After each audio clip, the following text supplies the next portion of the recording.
I stopped finishing my songs going off of something like this, or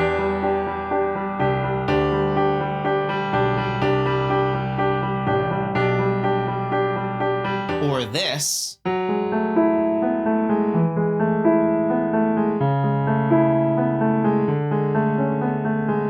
and started finishing my songs going off of something more like this.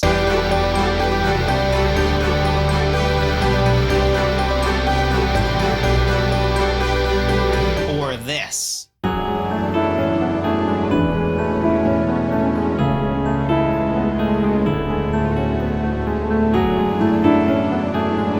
So in this video, we're going to talk about how I stopped songwriting in the traditional way, which I call performer-style songwriting, and started exclusively writing using what I call producer-style songwriting. So first, we have to quickly cover what the difference is between what I'm calling performer-style songwriting and producer-style songwriting. The main difference between the two styles is with performer-style songwriting, usually it's a person sitting with their instrument writing a song without even thinking about the final production or final recording or arrangement of a song. So this is someone sitting with their acoustic guitar or at a piano thinking about what piano part or guitar part they can come up with, and then trying to sing a melody over that instrument part that they just came up with, and maybe even having a notepad to write their lyrics as they are sitting at their instrument. Really, it's just the basic image that we probably all get when we hear the word songwriting. So with performer-style songwriting, you're going to finish your whole song, music and lyrics, before you really even think about the arrangement of the song or what a recording of the song might sound like. But with producer-style songwriting, we actually start working on the recording and the arrangement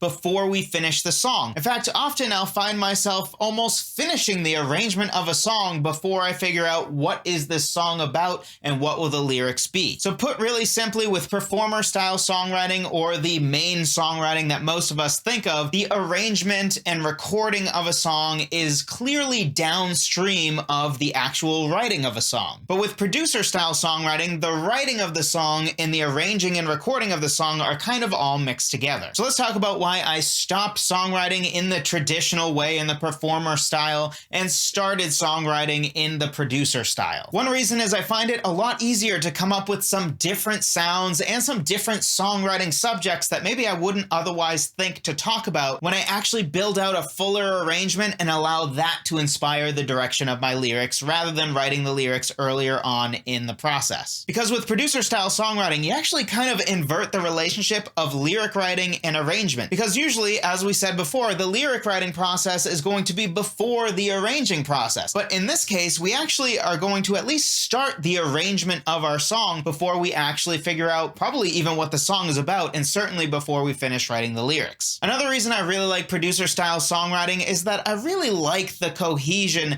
that happens when the song and the arrangement of the song are actually very tightly coupled. So again, with producer-style songwriting, the arrangement of the song is going to be done, or at least started, before you finish writing the song. This usually allows the arrangement of the song to be a part of what inspires the overall direction of the song. But with a traditional style of songwriting, usually the entire song will be totally complete before someone even puts any thought at all into what the final arrangement of the song will be, or what the recorded version of the song will sound like. I would compare it to something like this. Very often, in my opinion, when there is a poem that later is set to music, I feel like usually I can tell. It just feels like this is a poem that was put to music, not that this was one single song. It always just feels a little bit forced and like it was something that was added after rather than part of the original plan, because, well, that's exactly what it was. And I think sometimes this can happen with our songs versus our recordings or our arrangement of our songs as well. So if we write our whole song maybe at a piano or guitar and don't really even think about what the final recording of the song would sound like or how our band will play the song, then sometimes it feels like the arrangement or the recording of a song is also sort of an afterthought, and it doesn't feel very cohesive with the song, because you can almost hear that someone just wrote the song at the piano or guitar, and then later they're like, I guess I gotta add electric guitars to this song, and I guess we gotta have drums and bass, but really it feels like it's sort of an afterthought. Now, of course, this isn't going to be the case with all songs, but I think a part of it is a psychological element. When we put all that work into writing a song and the song is done, and then we say, oh, now we have to start all the way from the beginning again and record the song. At least to me, there's something really deflating about that feeling, because you just put all this hard work into finishing a song and struggled through some of the hard parts of that song, whether it be the second verse lyrics, or maybe you just couldn't get the bridge to work. And after all that work, you think, I'm done. Oh wait, just kidding.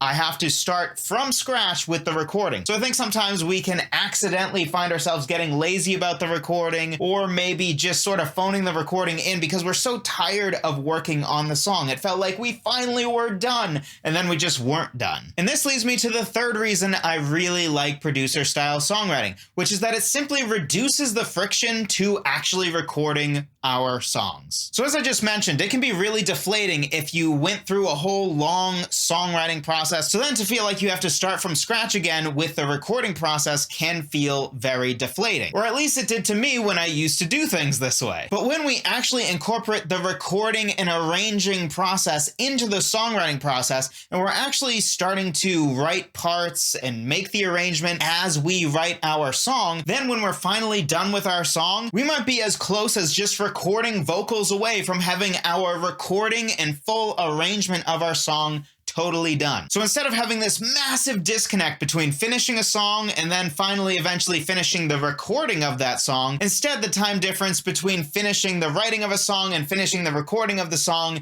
can be something like as short as maybe a couple of days or weeks. Unless of course you're like me and you are criminally bad at actually getting in the vocal recording booth and just finishing the last 5% of your song recording, but that's besides the point. And then just a bonus reason here, if we are recording our songs as we write them, it's way easier to never lose our song ideas. If you followed this channel for any amount of time, you probably know how big of a proponent I am of recording our music as we write it. Even if you don't record it into a DAW because you want to eventually release your music, at least pulling out your phone with a free sound recorder app and just recording what you just came up with so that tomorrow you don't think, oh, what was that awesome piano riff or guitar riff I did yesterday? I can't figure it out. I don't remember, but it was so awesome. You can eradicate that problem completely just by recording your ideas as you come up with them. So when in doubt, at least record your song ideas into your phone using that free audio app that either comes with the phone or can be downloaded. But even better if your songwriting process is always in front of your recording software on your computer so that it's really easy and trivial to just be recording as you work on your songwriting. Because as a songwriter, there are a few feelings worse than knowing I had a great idea or I thought I had a great idea and I just lost it because I didn't record it, and I thought to myself, oh, even though I'm writing at 1 o'clock in the morning, I'll definitely remember it tomorrow. It's such a good idea.